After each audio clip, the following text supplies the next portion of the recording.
Première rencontre avec Jean-Yves Bambridge. Une émission illustrée en grande partie des compositions musicales de la famille et interprétée par elle.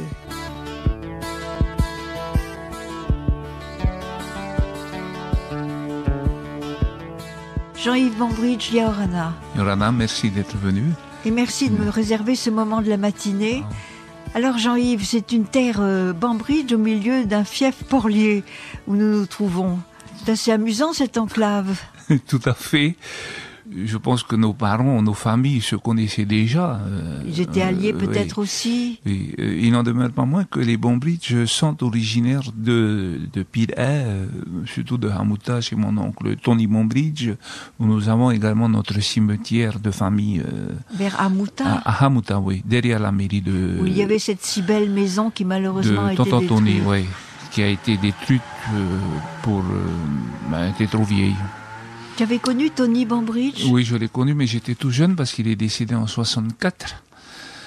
J'ai surtout entendu parler de lui par la famille et par ma cousine Mayana de ce qu'il avait fait pour la Polynésie. Alors tu es l'un de ces Bambridge car vous êtes très nombreux dans la famille et tu m'expliquais hors micro que le premier Bambridge avait eu... Le premier Bambridge, donc c'était Thomas Bambridge et Maria Maria O'Connor, a eu 24 enfants reconnus ou connus. Je ne vais pas être si sûr que ça, mais 24 c'est le chiffre qui a été avancé dans la famille. Et parmi ces enfants, il n'y a que Jean Meha, qui est mon arrière-grand-père, qui a eu des progénitures Bambridge, parce que tous les autres enfants Bambridge, et il y en a plein, sont issus de leur mère, donc des sœurs de mon arrière-grand-père, comme Jane Sophia, pour ce qui concerne Tuyano Lugaï, pour ce qui concerne les Garnier, les Copenrat avec Béatrice, Armel, de cela. C'est encore une autre, c'est Esther Copenrat, Foster, avec la famille de Macao. Oui, Macao et toute sa branche de Maori, tout ça. Et à Rouahe, Matira Bambridge, donc c'est tout le fief de, comment dirais-je, de Taha'a, Borbora, les îles sous le vent. Il y a les Witchman, qui sont avec les Garnier, Matapepi, enfin, voilà, en gros, il y en a encore d'autres, mais j'ai pas tout en tête, quoi. Bien sûr, Garley, une de mes cousines, nous disait qu'elle avait recensé qu'il y avait 6000 membres de la famille, parce que s'il faut remonter un peu plus encore, il y a tout cet embranchement avec les O'Connor, oui. Qui est notre arrière-grand-mère, donc les Huri'a'ao, et ça fait du monde. Et quand elle dit 6000 Bambridge, pas 6000 Bambridge dans le territoire. Non, parce qu'il faut que tu saches...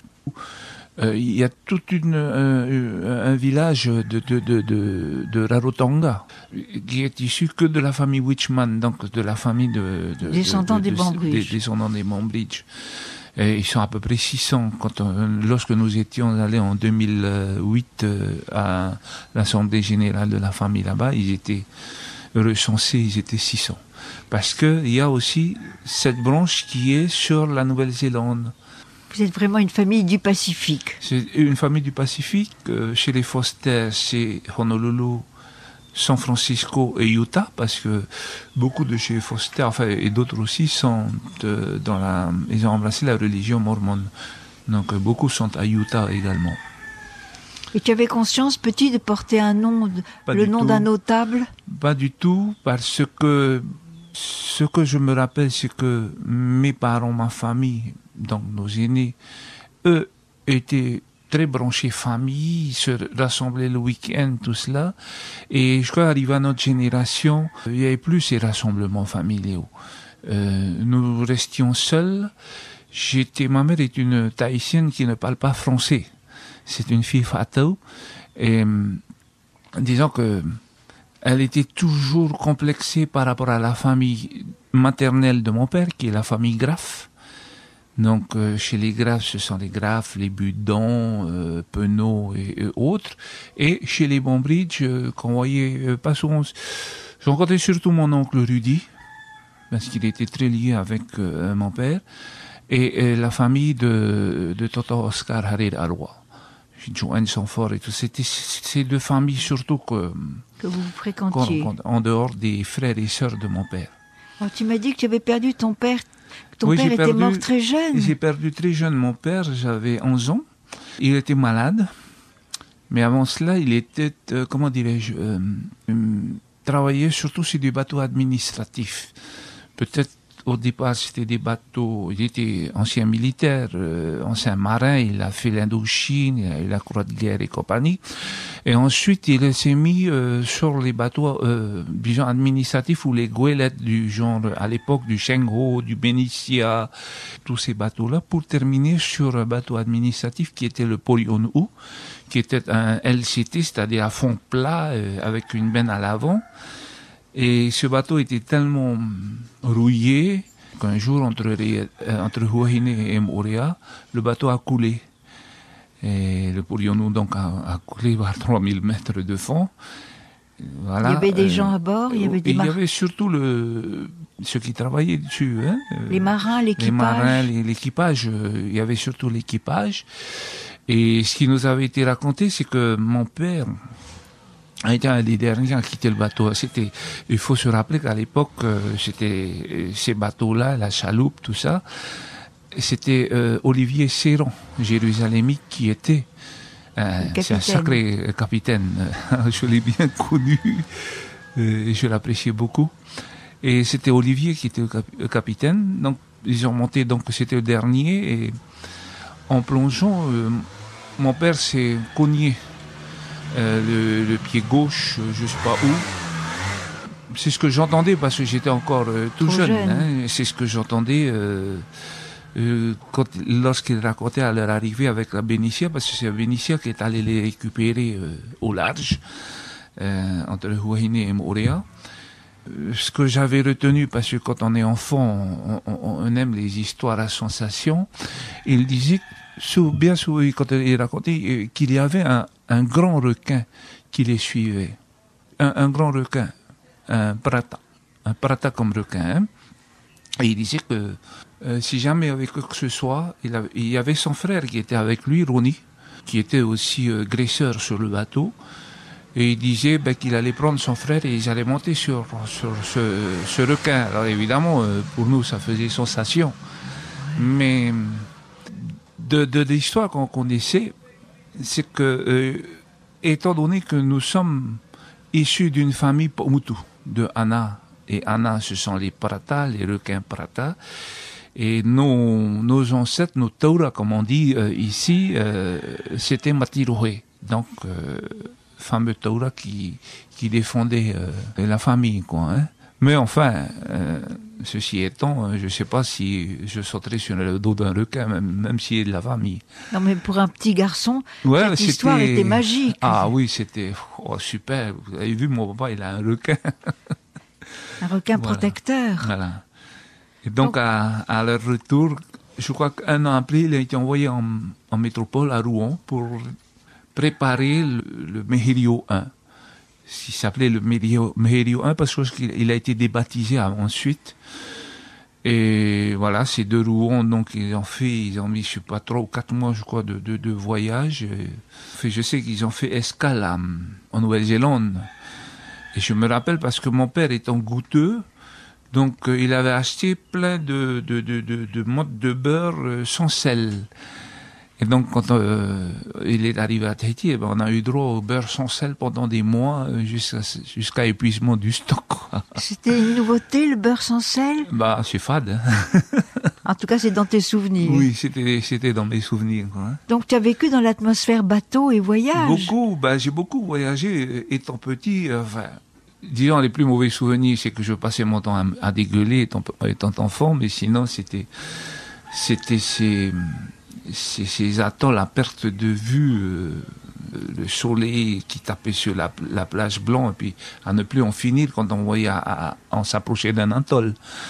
Donc tu as accompagné ton père quelquefois en goélette? Oui, plusieurs fois. J'ai fait pratiquement... je pense, toute la Polynésie avec lui, mais j'étais encore tout petit, quoi. Hein. Moi, c'était surtout les Tuamotu qui me subjuguaient un peu avec toutes ces plages. Ça reflétait tellement avec un soleil que c'était peut-être ça qui t'a marqué. Qui m'avait marqué. Et ton père est mort très jeune, m'as-tu dit? Il est mort à 36 ans.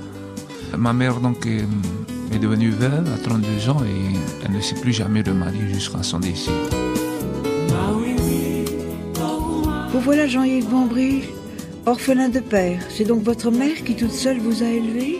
Non, le lendemain de l'enterrement de mon père, nous vivions donc ici. Là où nous sommes? Et oui, la sœur de mon père, qui est Madame Brown, qui vient de s'en aller il y a quelques mois, est venue donc avec Robert Brown, mon oncle, qui sont devenus mes parents adoptifs, pour me récupérer, parce que c'était une promesse qu'ils avaient faite à mon père, de s'occuper de mon éducation. Et je les remercie, parce que je crois que si je suis un peu arrivé aujourd'hui, c'est un peu grâce à eux.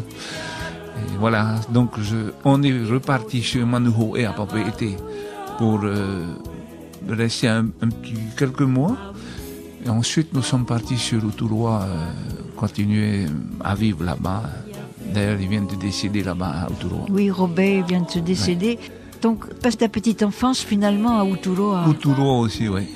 Tu allais en classe ou à l'école des lycée.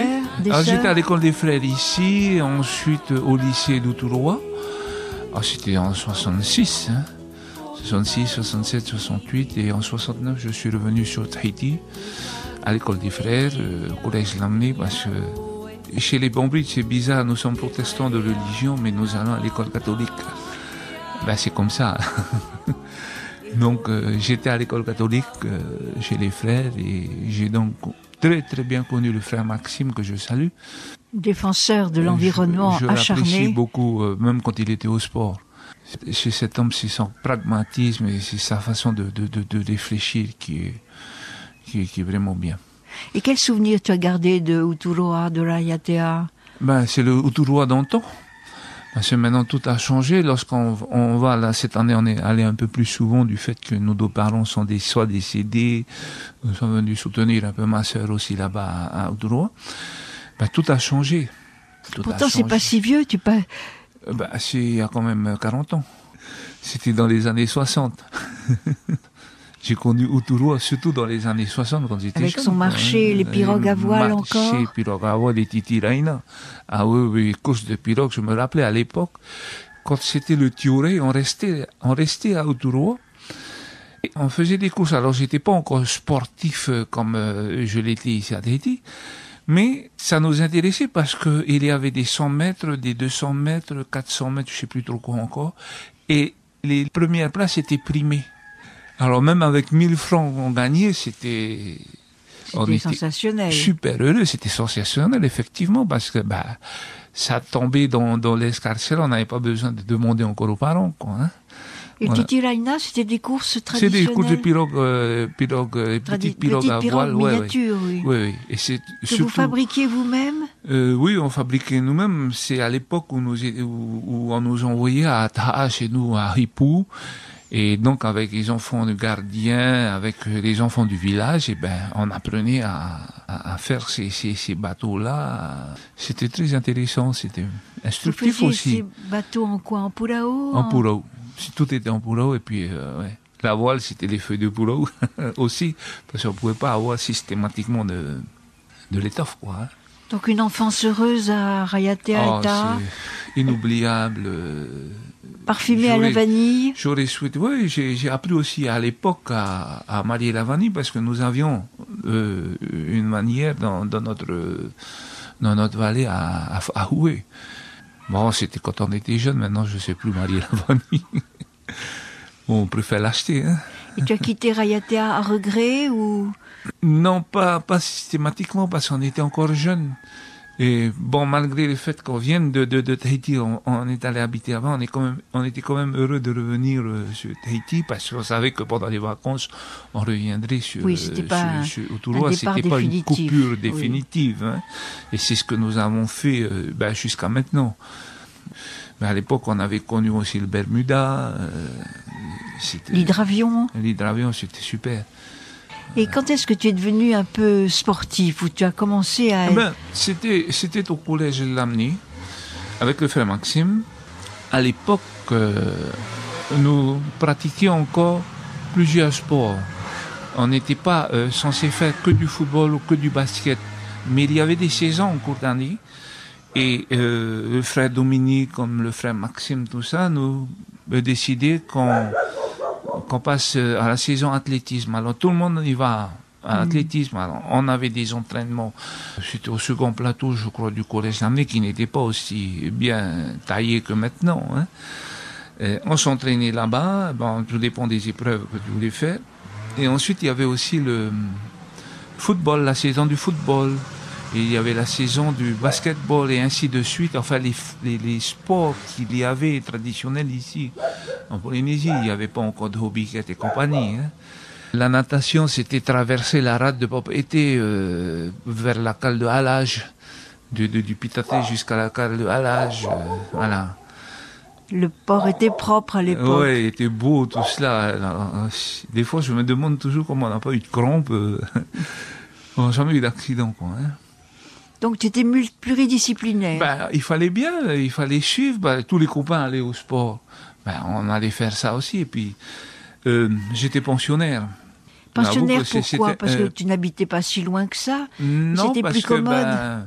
Dans la famille Graff, c'était comme ça. Les tantes avaient décidé que leur neveu devait être comme ça. Ils ont prévenu mon père à l'époque. Et puis, quand mes parents adoptifs ont pris la suite, ils ont dit on continue ce que ton père avait décidé, c'est-à-dire je serai en pension. Donc j'ai fait la pension jusqu'à ce que j'ai quitté l'école, les frères. Et c'était dur la pension ou... Non. Ce qui avait de dur, c'est parfois quand on restait le week-end. C'était un peu plus dur, surtout quand on était puni. Voilà, sinon, depuis plusieurs années, c'était les mêmes élèves qui étaient pensionnaires, donc on se connaissait bien. On était en famille d'une certaine façon. Pratiquement, oui. Je me rappelle, il y avait Teiki Pombrun, son frère Hiro de Meyer, le petit frère d'Edouard Fritsch, Gougou Fritsch. Je me rappelle plus encore. Et on était plusieurs. Toute une bande. Ouais. Antonina, ma gentille bonne enfant. Et tu as quitté l'école à quel âge alors? J'ai quitté l'école, j'avais 18 ans pour rentrer à l'école normale. J'ai fait donc concours à l'école normale, j'ai passé mon concours et je suis resté donc 2 ans comme normalien pour passer mon diplôme d'instituteur. Donc tu te destinais à l'enseignement? Oui, j'ai toujours voulu je voulais être professeur d'éducation physique parce que d'abord, les performances que j'avais faisaient que c'était tout à fait normal. Donc c'était les professeurs d'éducation physique comme Daniel Vissante, on est de la même génération, tout cela. J'avais rempli mon dossier pour Vichy, c'était au Krebs de Vichy. Cependant, mon père adoptif, comme il savait que je m'étais déjà cassé la jambe gauche, a dit non, je ne signe pas, c'était 21 ans la majorité. Hein.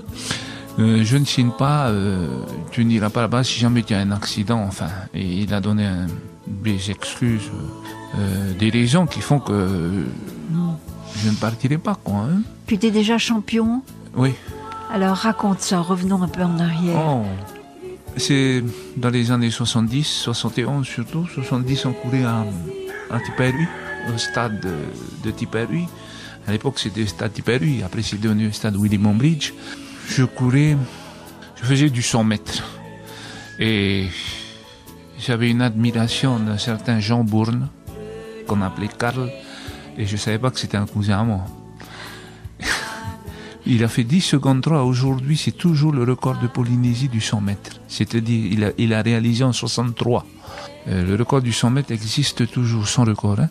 Et donc, c'était mon modèle avec Kitty Salmon.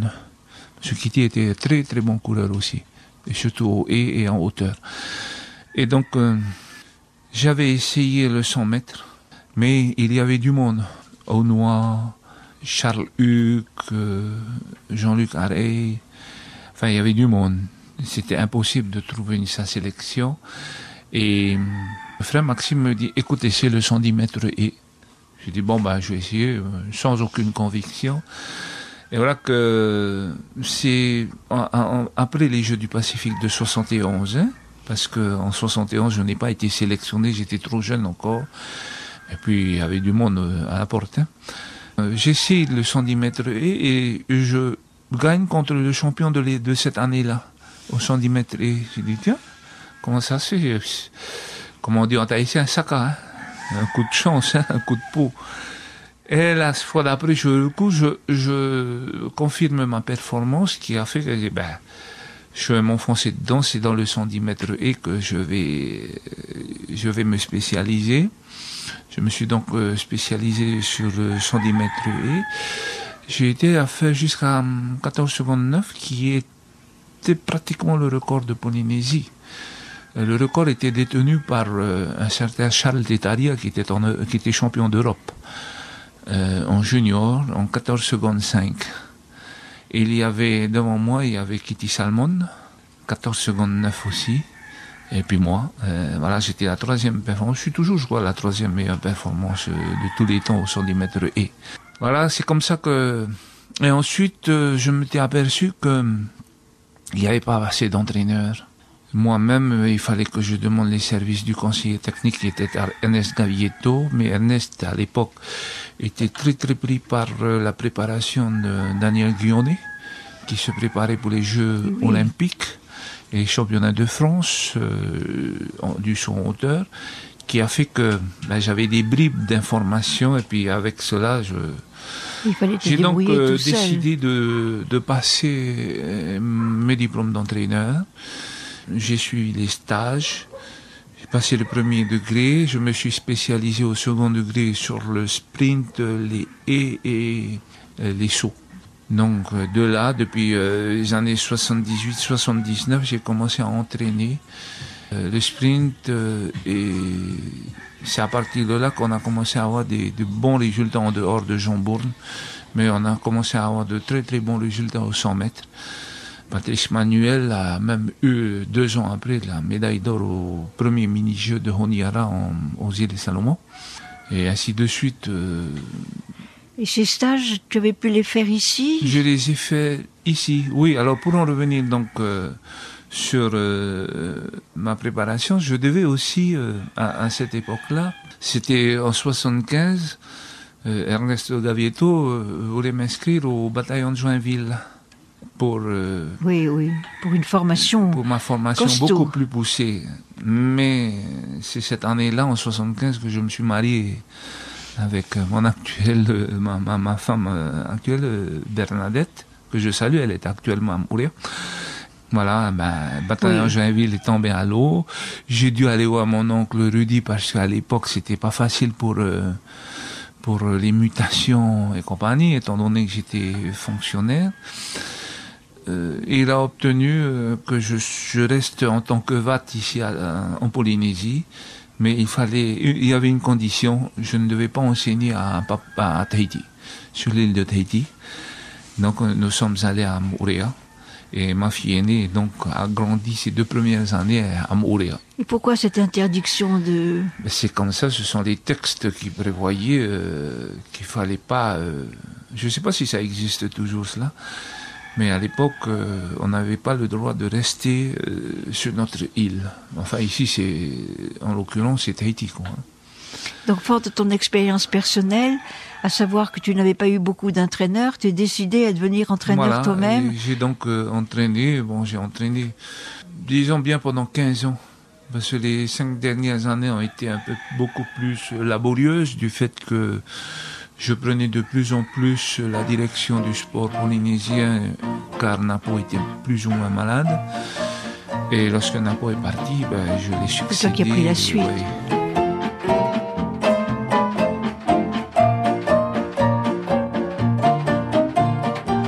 Avec ces nouvelles fonctions, Jean-Yves, tu étais plus dans un bureau que sur le terrain.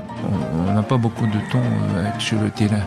Entre les visites des installations, rencontrer toutes les fédérations, donc tous les sportifs avec leurs problèmes spécifiques, les réunions techniques qu'il y avait, on passait effectivement notre temps en réunion. Voilà. Et recherche de fond. Oui, éternel problème. L'éternel problème. Donc on ne courait plus, on ne sautait plus sur le terrain. J'avais plus le temps de m'en occuper. pratiquer. Et puis c'était mon conseiller technique Michel Loury à qui j'avais confié cette tâche. Et il y avait également ma seconde conseillère technique était Colette Besson. On faisait une sacrée équipe. Une sacrée belle équipe, oui. Avec Napoléon Spitz à la présidence du sport et Jacques Bonneau comme chef de service. Jacques Bonneau était, comme Napo, un de mes mentors du sport, donc ça passait assez bien. C'est de bons souvenirs, ça c'est une belle période. Oui. Et il y a eu les Jeux du Pacifique. Même les Jeux du Pacifique. Les Jeux du Pacifique en 95. Figure-toi que Napo s'en va en mai 95 et les Jeux ont lieu en août. Donc là, il fallait à tout prix que je le succède et que je prenne en main. Donc je prends en main le mouvement sportif et on découvre qu'il n'y avait pas encore de crédit. On était à 3 mois des Jeux, pas encore les crédits nécessaires. Et j'ai souvenu parce qu'on venait d'être élu à la mairie de Papeete. C'était le premier mandat de Michel Buyard. Et je dis à Madame Hugues, on va voir Michel Buyard, il faut qu'on trouve Monsieur Floss, parce que il me faut de l'argent. On n'a pas encore nos subventions. À ce moment-là, on avait rencontré Michel Buyard, qui me dit, oui, justement, Monsieur Floss est à Honiara. Donc, il était secrétaire d'État, je ne sais pas trop quoi, il était dans un parti. Michel l'a appelé, et c'est comme ça que très vite, il fallait que je paye le per diem de tous les sportifs. Il y avait au moins 500 sportifs, plus tous les dirigeants. Per diem, c'est le MAA. Il faut payer tout ce qui était repas de nos sportifs. Il fallait que je paye aussi, je me rappelle, il y avait pour 6 millions de tenues, des survêtements, tout ça. Sans compter ensuite, j'avais des problèmes avec Tahiti Art. Parce que, je sais pas si tu te rappelles, à cette époque-là, on avait des tenues rouges et blanches qu'on affectionnait beaucoup, et puis avec une espèce de couronne. Oui, qui était très jolie, très élégant. Oui, une couronne verte sur le... Voilà, et donc on était obligé de continuer, je pense, parce qu'il y avait un contrat, et moi je connaissais pas ces contrats-là, c'était des accords qu'il y avait entre Napoléon Spitz et puis Tahiti. Alors, enfin, c'était des petites péripéties comme ça qui ont fait que, c'était compliqué. C'était compliqué, mais je vais te dire, j'ai beaucoup apprécié parce que j'ai beaucoup appris. Il faut pas aussi oublier qu'à l'époque, Chirac venait de décider de la reprise des essais nucléaires. Donc, on se récoltait le défilé des indépendants, des antinucléaires, tout cela. Henri Hiro, à l'époque, avec Monsieur Temaru, avait signé une pétition demandant aux pays du Pacifique de ne pas participer, de boycotter les Jeux du Pacifique. C'était compliqué parce qu'il a fallu que je reprenne à l'envers le problème et recommencer. Donc on a vu Frère Maxime, on a vu Rotimake, enfin toutes ces associations pour essayer d'obtenir un consensus. Et j'avais souvenu à un moment donné me dire, on signe tous à condition que tu fasses signer tous les sportifs de la pétition. J'ai dit ça, il n'est pas question que je rentre dans ce domaine, c'est pas... Le sport, c'est pas mon problème. C'est pas mon problème. Le sport, je veux pas que le sport soit entaché par la politique. On va jamais s'en sortir. Et nous avons terminé toujours avec Madame Huck, chez Monsieur Temaru, et c'est Monsieur Temaru qui a effectivement recontacté les pays pour leur dire de revenir, que c'était un malentendu. Bon, il y a quand même eu 3 pays qui sont pas venus, qui ont boycotté. Je me rappelle les Western Samoa. Enfin, c'est pas grave, l'essentiel, c'est le rassemblement des sportifs. C'était ça qui était très intéressant. Mais je sais pas si maintenant, lorsqu'on va réorganiser les prochains jeux, si toutefois il y a des prochains jeux chez nous, on sera obligé de repartir à zéro. C'est-à-dire que tout ce qui est infrastructure sportive ici n'est plus aux normes. Le Stade Patek, qui est une piste d'athlétisme à 6 couloirs, ça n'existe plus. Même en Nouvelle-Zélande, les pistes d'échauffement ont 8 couloirs. Je crois à Rarotonga aussi, c'est 8 couloirs. Oui, donc il faudra moderniser. Il faut se mettre en ordre. Ce qui suppose des frais considérables. Et les tons, si le territoire veut, c'est maintenant, il ne faut pas attendre au dernier moment.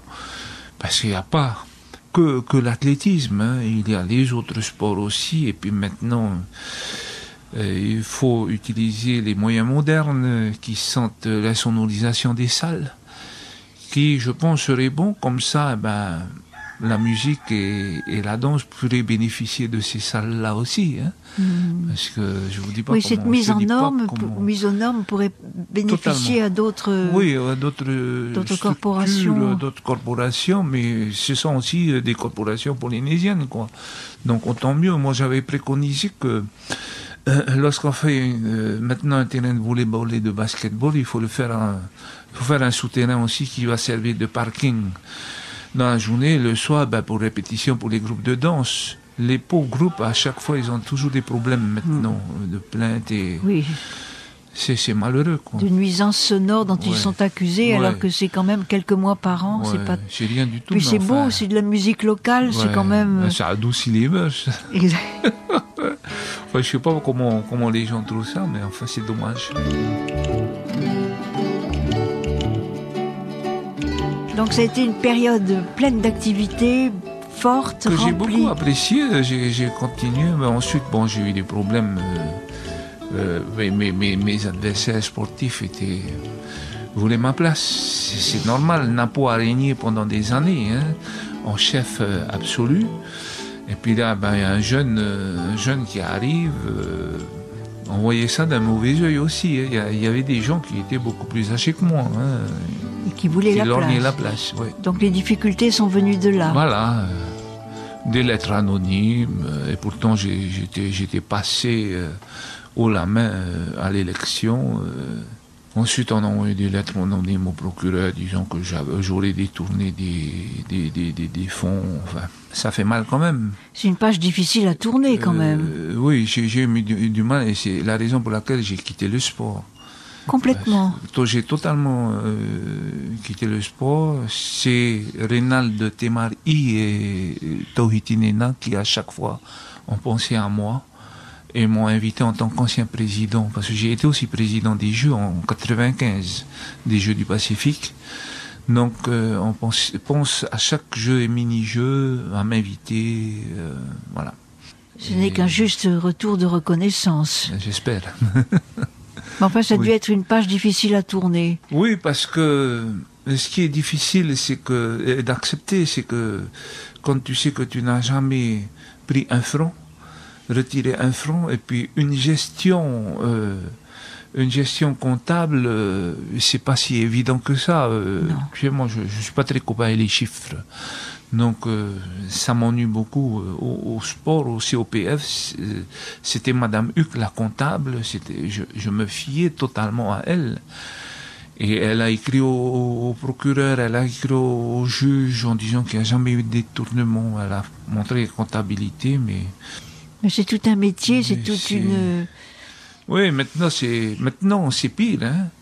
La gestion d'une association, pour un oui ou pour un non, on peut se retrouver systématiquement au tribunal. Alors qu'avant, c'était beaucoup plus malléable. Il y avait une souplesse. Oui, il y avait une certaine humanité, quand même. Une compréhension beaucoup plus grande que maintenant. Maintenant, on dirait, on n'a qu'un seul espoir, c'est de voir tomber la personne. C'est dingue, ce truc-là, ici. Enfin, c'est comme ça. Bon, ça a duré combien de temps, quand même, cette vie consacrée au sport ? De 60, si je mets mes années de sportif, 70 à 98. Oui, ça fait quand même 28 ans. 28 ans. Grâce au sport, j'ai beaucoup voyagé. J'ai été en matière de sport, hein, les réalisations que j'ai faites ont été la piste en tartan du Stade Pater. À l'époque, c'était Émile Vernaudan qui était le conseiller du gouvernement chargé de la jeunesse et des sports. Et je dirais que c'est grâce à lui qu'on a eu cette piste en tartan. C'était un besoin technique nécessaire pour les sportifs de l'athlétisme. Mais à l'époque, j'avais calmé un peu mes ardeurs, surtout au niveau du prix, du coût que Résisport demandait. C'est la matière qui était chère, hein. À l'époque, Émile a dit non, il n'est pas question, il faut qu'on continue, qu'on aille de l'avant. On a réussi, on a fait cette inauguration, c'était fabuleux. C'était Francis Sanfort qui était venu inaugurer, donc ça remonte. Ça remonte à quelques années, oui. C'était Francis Sanfort avec Vanny. Voilà. Ensuite, j'ai créé le Marathon international de Montréal et je suis fier d'entendre parler encore de cette manifestation. Qui marche très bien. Qui marche très bien. Alors, au niveau des écoles, on a voulu signer des conventions pour les manifestations de façon à ce que les entraîneurs laïcs, si on peut dire ça, les locaux, les entraîneurs de la Ligue et de la Fédération après, puissent intervenir au niveau de l'association sportive scolaire. Mais on est bien dans un système français où il y a plein de lois, où c'est ardu à faire comprendre toutes les choses. On aura beau dire que nous avons des entraîneurs, c'est pas systématiquement des pédagogues. Alors qu'au niveau de l'éducation, on dit oui, mais si c'est pas un pédagogue, un entraîneur, c'est pas forcément un pédagogue aussi. Il se rapproche beaucoup plus du pédagogue qu'un autre, mais on ne peut pas exiger d'un bénévole d'être aussi pédagogue. Non, il y a la théorie et la pratique. Et total, ce sont les enfants qui en pâtissent. Parce que on ne dispense pas quelque chose de technique pour eux, donc voilà, c'est ça. Oui, la théorie et la pratique sont deux mondes différents. C'est exactement, si je peux dénoncer gentiment, parce que je suis à la retraite maintenant. Alors, dans un autre ordre d'idées, vous avez dû voir évoluer les uniformes, les chaussures, les vêtements sportifs. Les tenues de sport, oui, bien sûr. L'évolution qu'il y avait au niveau des survêtements, même des tenues des sportifs, surtout en athlétisme. Surtout en athlétisme, parce que c'est un des sports qui est très rattaché à certaines marques sportives telles Puma, Adidas, Nike et compagnie, qui fait que ils étaient toujours à la pointe de la mode. Quand il y a eu l'avènement des collants, je voyais tous nos sportifs étaient en collants. Quand il y a eu chez les filles, c'était pareil. Ensuite, elles étaient en 2 pièces. Parce que il suffisait de regarder les championnats du monde quand la championne du monde du 100 mètres était en 2 pièces, donc tout le monde se mettait en 2 pièces. Oui, il y avait une mode. Et ainsi de suite. Voilà, c'est pas innocent que Usain Bolt marque sa marque Puma. Donc je suis sûr qu'il y a beaucoup qui vont acheter Puma aussi. Alors les chaussures, par exemple, celui qui qui fait les championnats de longue distance, oui. de courte, c'est pas les mêmes chaussures. Celui qui saute en hauteur, celui qui lance le javelot, c'est pas le même style de chaussures également. Donc ça évolue selon les spécialités. Ça évolue. Maintenant, on essaie de trouver qu'est-ce qui peut être le plus efficace, par exemple, qui soit le plus souple possible. Voilà, parce que on atteint de ces performances. Jouer l'autre jour au saut en hauteur, en hauteur, c'est déjà 6 mètres 10. C'est fabuleux. Donc, toujours intéressé par les émissions sportives, je suppose. Ah oui. Je ne dirais pas que c'est dans le sang, mais j'ai vécu dedans. Ma famille est une famille de sportifs. Enfin, presque toutes les familles sportives, les familles polynésiennes sont des familles de sportifs. Un peu les Banbridge en particulier, il y avait... Entre autres, oui. Celui qui avait sa salle de sport en face John de Vienno. Banbridge, qui est le petit frère de mon père, oui. Qui a été un entraîneur remarquable. Oui. Alors d'un coup, on n'est plus rien dans le sport officiellement. Non, lorsque j'ai eu ces problèmes-là et quand j'ai vu comment se comporter, ce que j'ai horreur, c'est la méchanceté gratuite. Je ne peux pas tolérer cela, et si j'ai un appel à lancer à tous les dirigeants sportifs de notre pays, parce qu'ils sont très dévoués et ils aiment ce qu'ils font, j'ai rien à dire. Mais simplement, je leur demande une chose. Il faut se poser et puis il faut s'entendre. Lorsque j'étais aux Jeux il y a 2 mois, aux Jeux du Pacifique, la délégation de la Calédonie était à côté de la nôtre. Et ils avaient une grande banderole où ils ont marqué « Unissons-nous ». Ça veut dire ce que ça veut dire. Et je suis actuellement en train d'écrire un livre sur le sport, la période où j'étais. Donc de 70 à 97, 98. Et je suis arrivé à cette conclusion où nous n'allons jamais être premiers, parce que il y a toujours, ici en Polynésie, on passe tous notre temps à nous disputer. On perd notre énergie, alors que l'objet de notre sport, ce sont nos sportifs. On a oublié que c'était à cause d'eux qu'on est là.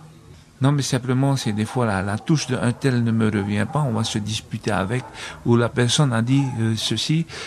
Et c'est pas ça l'essentiel. L'essentiel, c'est le sportif. Il faut que ce soit au niveau du sport, que ce soit à l'école, que ce soit dans la musique, c'est pareil. C'est à chacun de voir. Et puis, je crois que un an avant les Jeux, il faut qu'ils arrêtent tout. Il y a un président, il y a un patron. Mais si on n'est pas content du patron, après les Jeux, on le vire. C'est tout. C'est pas la peine de se disputer. T'as vu, il y a 2 fédérations, ça dépend des moments, il y a 2 fédérations de boxe, 2 fédérations de pirogue, 2 fédérations. Ça fleurit les fédérations ici et après on n'a plus rien. On se calme. Et tout ça, c'est le pitot. C'est le nombrilisme. C'est malheureux à dire, mais je crois que je peux me permettre de le dire. J'ai tellement vécu toutes ces choses-là que... c'est l'intérêt général qui semble être oublié. On s'en fout pas bien mal de l'intérêt général. Ce que j'aime bien, par exemple, au sport, lorsque nous sommes convoqués au sport, pratiquement tout le monde est là. Ce que je vois pas tellement dans la musique, hein. Okay? Mais c'est pas grave. Le seul problème du sport, c'est que un quart d'heure après, ça dégénère. Il faut qu'on arrive à la dispute, alors que ce sont des adultes qui sont assis. Et c'est ça qui est malheureux.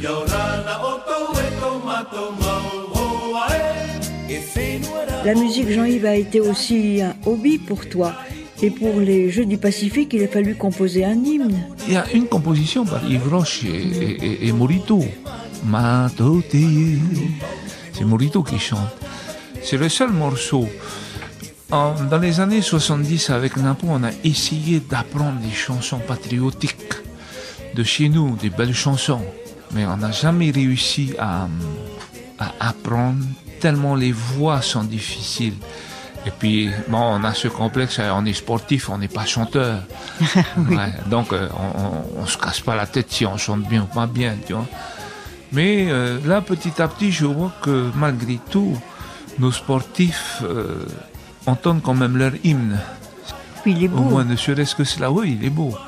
Il est beau et je l'aime bien parce que c'est plusieurs auteurs et compositeurs qui ont écrit. Donc, on peut pas taxer cela de politique, quoi. Hein.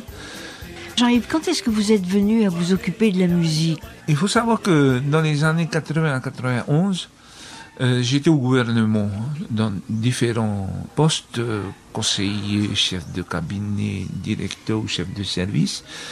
Et pendant 6 ans aussi à la culture. En 89 ou 90, on décide de faire quelque chose pour la musique, quelque chose d'innovant. Et on était tous tombés d'accord. À l'époque, c'était avec Mérina Lucas, qui était conseillère à la culture.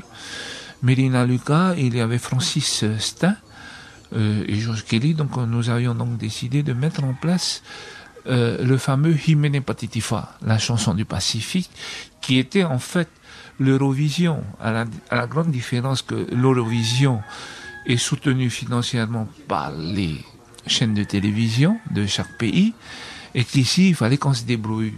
Donc, à l'époque, nous avions l'apport du Haut-Commissariat. Le Haut-Commissariat nous avait beaucoup aidé, d'autant que nous devions faire participer des pays du Pacifique. Comme Rarotonga le plus près, il y avait Nouvelle-Calédonie, il devait avoir 18 à 20, je crois, pays. Le Hymne Patitifa a eu lieu, et une fois terminé, l'année d'après, je crois, le gouvernement change. Donc, on prévient Francis Stein, qui était le directeur de l'OTAC, en lui disant, il faut voir avec le nouveau ministre, voir s'il y a possibilité de me remettre en place, parce que c'est quelque chose qu'on peut reprendre. Parce que le Hymne Patitifa met en exergue l'auteur et le compositeur. C'est pas le talent de l'interprète qui est mis en avant, mais l'auteur et le compositeur. Mais ça s'est pas passé ainsi. Les autres ministres qui se sont succédés, je pense, ont eu d'autres soucis ou d'autres priorités. Et en 1999, j'avais quitté le sport, comme je t'avais dit là, en 97 ou 98. En 99, donc, je suis invité par Monsieur Georges Estol, qui était également conseiller technique du ministre Pelzer. Je vais donc le voir, il était directeur de l'OTAC, et me parlait du Himene Patitifa. Il dit oui, c'est intéressant, tout. Il souhaiterait que je reprenne le Himene Patitifa. J'ai dit c'est encore frais ce qui m'est arrivé au sport. J'ai plus tellement envie. Alors, ça a mis quelques mois avant de me décider. Et un jour, je reviens chez Georges Estol. Il y avait aussi Georges Kelly à l'intérieur, qui m'attendait, qui me dit il faut reprendre le Himene Patitifa, sinon on va perdre ce secteur de la musique. J'ai donc repris, on avait commencé à remettre en place. Et je me rappelle, j'avais rencontré également Nicole Bouteau, qui était ministre du Tourisme, que j'ai beaucoup apprécié. Elle disait, je ne suis pas ministre de la Culture, mais je vais vous aider quand même. Et elle nous a aidés, à tenir parole. Par contre, il avait été proposé à Madame Pelzer le Himene Patitifa et le fameux regroupement de groupes de danse de l'extérieur, les Nonosina et compagnie, là, ce qui est fait actuellement par le groupe Temaeva. Et on avait donc chiffré, et avec Georges Kelly, nous avions pensé à l'époque remettre en place. J'avais vu Michel Buyac, qui était mon maire, j'étais son adjoint à Pampété. Je voulais refaire le Corso Fleuri dans la rade et faire un jeu son et lumière au théâtre à la Pampéno. On avait donc prévu tout cela, et au dernier moment, Madame Pelzer nous a dit non. Donc, au niveau budget, c'était 13 millions. C'était pas énorme. C'était pas énorme. Mais elle nous a dit non, c'est tombé à l'eau. Ouais, le jour même, j'ai envoyé un fax à tout le monde en disant, le ministre a décidé que c'était non. C'est plus la peine de prendre des gants. Nous, on n'a pas pris de gants pour nous dire non. Et c'était dommage. C'était dommage parce que c'était une action culturelle. C'était un plus pour la culture polynésienne. Moi, je réfléchis surtout comme ça, quoi. Puis c'était un rassemblement en plus. C'était un rassemblement, oui. Il y avait plus de 80 groupes de danse qui défendent la danse tahitienne à Los Angeles, en Californie. Et il y a une dizaine de groupes de danse à Nouméa, pareil, un peu partout. Il y en a au Japon, il y en a au Canada. Au Japon, mais je suis sûr au Japon, il y en a plus, n'est-ce pas? À Honolulu, pareil. Et donc, on avait choisi, je sais plus, 3 groupes, je crois, par entité, ce qui faisait une quinzaine de groupes. Et eux venaient payer leur voyage.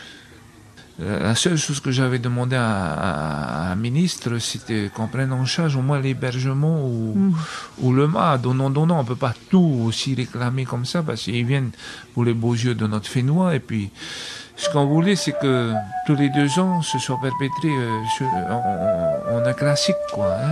Voilà.